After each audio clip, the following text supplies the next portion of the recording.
Welcome back to the show, everybody. This is the Shankly Sessions, the Liverpool podcast we bring you each and every week as part of our offering on the upper tier. If you could smash that subscribe and bell notification button and also drop a like on the video, let us know that you're enjoying the content. I suppose with us being in a full tilt now for Qatar and the World Cup and stuff like that, I thought it would be nice that we do a couple of shows that I had mentioned in the Thursday tier talk and the Monday mashup. And one that comes to mind that is kind of close to my own heart as well, and I love doing these shows. Is this one is about James Milner. We're calling it Leeds to Liverpool, but it's a real interesting one because this show will be as much about James Milner, the man, the human being, the person, as it is about the footballer. Um, when you hear his name mentioned, it's so favourably mentioned and talked about by previous players he played with, previous managers who managed them. I don't know anyone that has a bad thing to say about James Milner.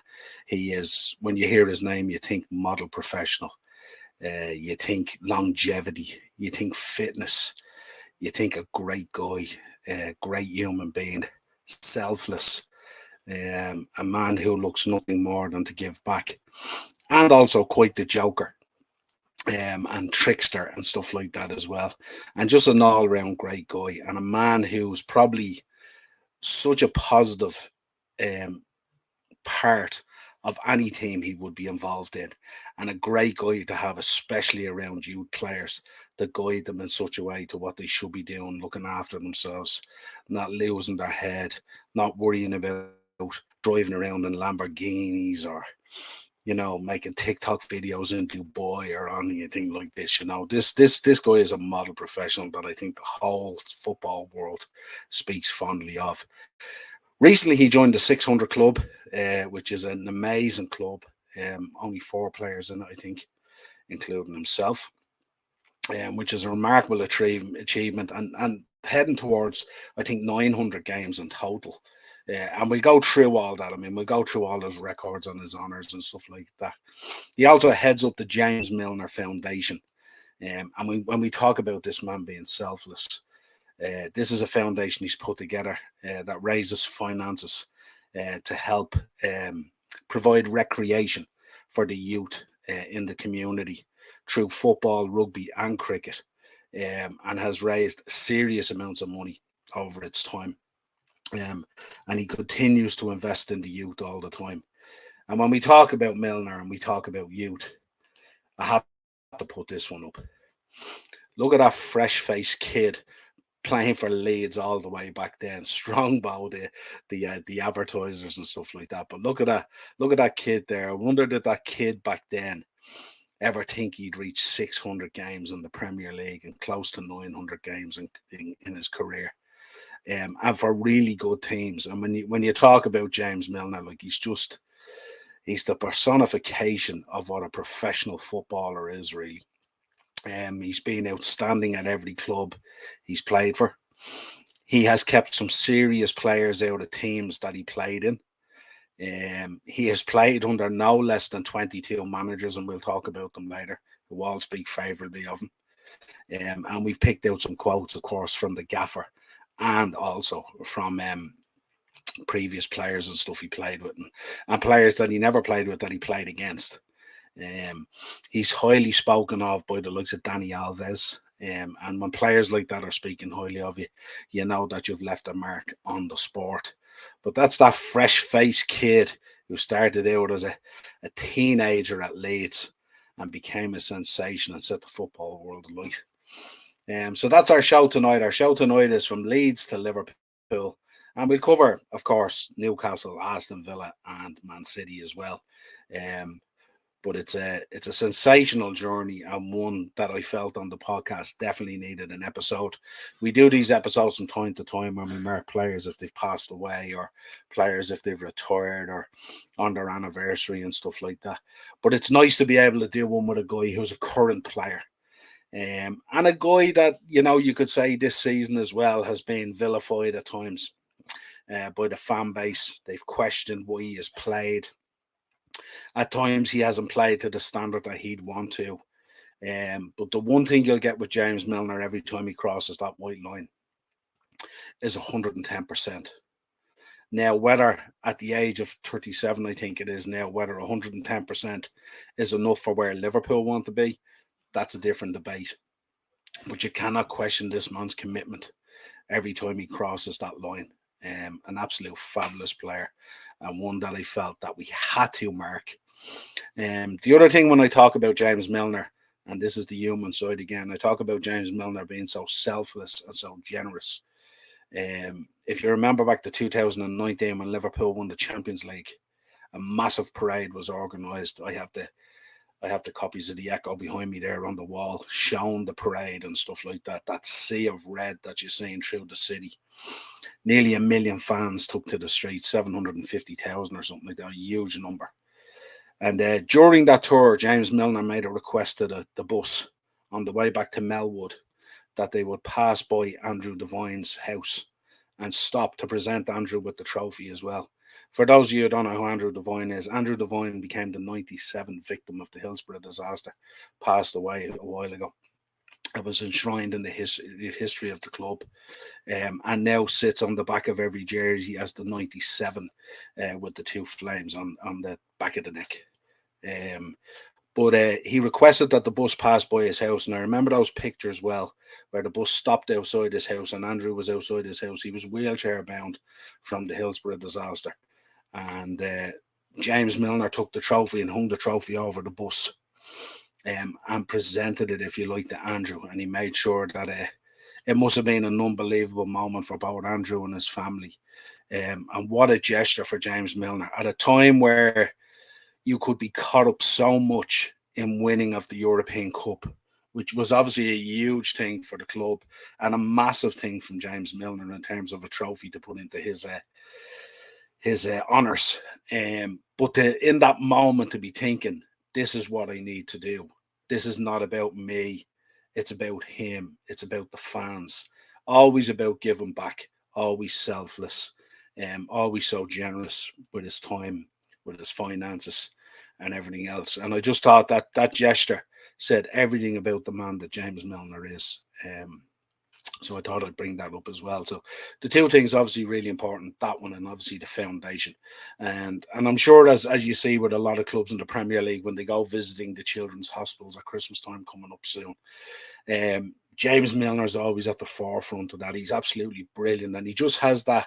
He has that repertoire with the youth and with the kids, doesn't he? That he's very easy to approach and stuff like that. And I'd imagine if you look at if you look at James Milner, you hear a lot of kids growing up and they turn around and go, obviously I want to be Messi and I want to be Ronaldo, and I want to be this player or that player.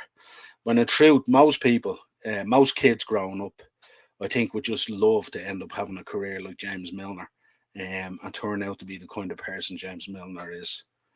Fantastic human being, can't say enough good about him. Let's talk about his career. Let's start off with the games. Started off at Leeds, 48 appearances, 5 goals. Went to Newcastle, 94 appearances, 6 goals. 2 stints at Aston Villa, 1 on loan and then 1 when he moved there. So 27 and 1 goal, and then 73 and 11 goals when he made his move permanent. And then Man City, 147 appearances, 13 goals, 2 Premier Leagues. And we'll talk about his honours later. And then obviously Liverpool, 211 appearances, 19 goals, and a Premier League title as well, to name but a few. So he's been at a lot of really good clubs, but he's been under some really great managers when you see the list of managers that have managed him. And he's an absolute, if you look, there's not a club there that won't talk fondly about James Milner. There's not a club there who wouldn't race to make James Milner in some sort of an advisory or a coaching role or an ambassador for a club or whatever it is. He's the personification of a professional footballer, and so selfish and so giving. So that's his record. Unbelievable. Now, we know recently he joined the 600 Club. So if you think about the 600 Club, he's in there with Gareth Barry, Ryan Giggs, Frank Lampard, and James Milner sits there. David James next at 5'7" but got joined the 600 club there a few weeks ago. It's an unbelievable achievement, and Jurgen Klopp was talking about it now. 600 games in the Premier League. And not only that, when Jurgen was doing the interview, he made the point as well. It's nearly 900 games in terms of career games. So not just the 600 for the Premier League. But an absolute fabulous. There's the old mascots coming in, but an absolutely fabulous player. Unbelievable. Now sit down. And joined the 600 club.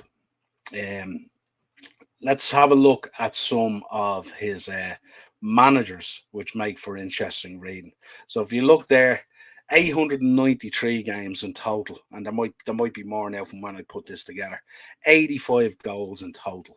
If you look at it down through there, including his England caps and stuff like that. He's had 22 managers. And if you think about it, Leeds, O'Leary, Venables, Reid, Blackwell, Gray, at Swindon, King, Newcastle, Carver, Graham Souness, Glenn Roder. Am I right in saying R.I.P. Glenn Roder? He passed away, didn't he? Yeah, absolutely. Pearson, Allardyce, Keegan, and Robson. At Villa, Martin O'Neill and McDonald. City, Mancini, Pellegrini, and Brian Kidd. And at Liverpool, Brendan Rodgers, Jurgen Klopp, and then for England, Fabio Capello and Roy Hodgson. Like an unbelievable career when you think about it, the longevity and everything. Coming up on 900 games, might have even surpassed it at this stage. Phenomenal player, phenomenal commitment to the game, an incredible player. And look at those list of managers there. Some of those managers are unbelievable, and some of them I'd say would be higher taskmasters. When you go back and you look at the likes of Reid there and Eddie Gray, Nigel Pearson, Kevin Keegan, Sam Allardyce, Graham Souness. These are tough managers. Martin O'Neill would have demanded a lot. Mancini, Pellegrini, and of course Jurgen, probably the most demanding of them all. And then on international level, Roy Hodgson and Capello as well. So a fabulous career. 22 different managers. Not one of them would have a bad word to say about the man. Absolutely incredible. Let's look at some of the quotes. Because they really don't do him justice. The first one is from the gaffer. His professionalism is the benchmark for any athlete, and it's why he sets the tone for this team with his ability and attitude. And I think if you remember back to Hendo, when Hendo was being presented with the trophy, he wanted Milner to be presented with the trophy, and this will tell you the kind of guy Milner is. He wanted Milner to be jointly presented with the trophy with him, and Milner turned it down. And he said to Jordan Henderson, Jordan, this is your moment. Go up there and do your thing. And that'll tell you, like another player would jump at having won half of that trophy being presented to him in that way, shape, or fashion and go, yeah, absolutely game ball. But again, always thinking of someone else, always being selfless, never thinking about himself and thinking for the greater good of his teammates, his club, and everyone around him. So a fabulous human being. A couple of other quotes came in as well that I wanted to look at. Stephen Warnock, when you look back on his career, if you ask the fans of any of the clubs he's played for, would you have James Milner back? Every single one would say yes, in a heartbeat. In a heartbeat. And then another quote down below from, I just have to full screen this bad boy, from Genie Wijnaldum. Now, if you think about Genie Wijnaldum and how professional Genie was and stuff like that, and what an engine he was, and when we talk about players and we talk about fitness and all, the engine that guy has, it's unbelievable. I see it in games and training. He's non-stop. He never stops giving everything. And that last line rings true. Never stops giving everything. What a phenomenal player James Milner was. Del Boy in the comments. Big up Del Boy. Really enjoyed your show last night. Check out Del Boy's channel as well. Did a show last night on Dennis Bearcamp. Absolute cracking show. And we also did a show together with Warren's team talk as well. Kyle was on and Manny as well, and we did a United Ireland combined 11, which generated some fun and some debate and stuff like that. So big up Del. Hope you're having a good weekend and enjoying it. Good to see you there. But yeah, when we talk about going back to James Milner, and we're going to look now at his honours. Of course, we know he's an MBE as well. But if you look at him there, Premier Leagues, Champions League, FA Cup, League Cup, Super Cup, FIFA Club World Cup, Inter Toto Cup, and of course the Community Shield. He has won it all. He has done it all, and with multiple clubs. If you look at his Premier League titles alone, 2 with Man City and 1 with Liverpool. Absolutely fabulous as a player. And again, when you see him, like when you see him winning, even when you just see him winning games, and they're alone trophies or medals around, but when you see him winning games, um, just a smile on his face and stuff like that. And you hear a lot of flack going around about players at the moment being substituted off and stuff like that. And like any player, he wouldn't like to be substituted off at all. But I think if you remember back, he was substituted off in a game. And Curtis Jones was brought on. And the game was getting tight. He was getting into the latter stages of the game. And he came off and he was questioning kind of the gaffer, why did you take me off and stuff like that. And the next thing, Curtis Jones went on, and I think he got the assist for a goal from Mo Salah. And the next thing you see James Milner running out of the subs area. He was like the ultimate warrior coming down to the honky tonk man. And he ran out of the subs area and he ran over to Jurgen Klopp and jumped on him and hugged him. And the smile was from ear to ear. And it was basically, Gaffer, you got it right. And that's the mark of the man as well. There's no problem. It's to show how much of a man he was, to be able to accept that maybe your reaction was wrong or you got it wrong and the gaffer got it right, and be able to own up to that. But also to be so happy that the decision was right and stuff like that. And not to sit back kind of like, well, I could have done that anyway kind of thing or something, So absolutely brilliant from him. He's an unbelievable player. He's had an unbelievable career. But yeah, I mean, what else can we say about him? Unbelievable. Hard to believe. Again, I have to pull up this one because you never get used to that. Like, that pitch is just, for me, it's just so fresh faced and so young. You think of some of the players he played with. I was looking at some of the pictures from Leeds there, He's playing with Mark Viduka and all. And I remember these guys breaking my heart. Mark Viduka broke my heart a few times as a Liverpool fan. But he played with some sensational players when you think about it. Played in a very good Aston Villa team. He played in a fantastic Newcastle team. And was just sensational at times when he played. But always that engine, always that workhorse, always willing to play in any position that he needed. Doesn't matter. If you ask him to go in goals, he'd throw the gloves on. If you asked him to play up front, he'd do it. Never really cared for where his position was, only that he could go on and do a job for the team, Unbelievable player.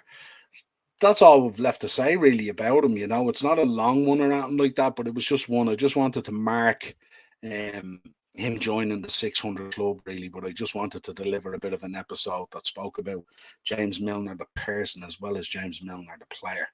And absolutely just there's nothing good enough I can say about him, you know what I mean? And at a time where fans will be questioning him getting contract extensions and stuff like that and all, it's the bigger picture sometimes you need to look at. I'd love to see him stay on at Liverpool in some sort of a coaching capacity with the youth or something like that, or stay on as an advisor or become a club ambassador or whatever it is if he feels his time is done in terms of playing. He's just an unbelievable player, you know what I mean? As I said earlier, has such a repertoire with the youth and with the younger players, and you can see it in there what it means to them and stuff like that. And again, as vice captain and stuff like that, doesn't have a problem stepping up when things have to be said and stuff like that. On a number of occasions this year, we've seen him in matches where he's had to step up to senior players and tell them what's what and let them know and let them have it and stuff like that. And it's always nice to see that side as well, because it shows that you care so much. Again, he's one of the fittest guys on the planet, looks after himself. Always post-match being interviewed about going out for a drink. He says, nah, just stay at home and have a right bean, as the ongoing joke with him and stuff like that and all. But again, unbelievable. Not enough I can say about him. Hope you enjoyed a quick look back through his career and stuff like that. As much it is about him, the human being, as it is about him, the footballer. I feel very privileged that he played for my club and had so much success there. I feel very privileged to be able to come on here and talk about him as well. But until next time, folks, hit the like on the video and subscribe to the channel. If you want to contact us, it's the uppertierpodcast@gmail.com. You know we're out there on socials, Twitter, Facebook, TikTok, Instagram. All of them are covered. And we will be back again real soon. Cheers, Reds.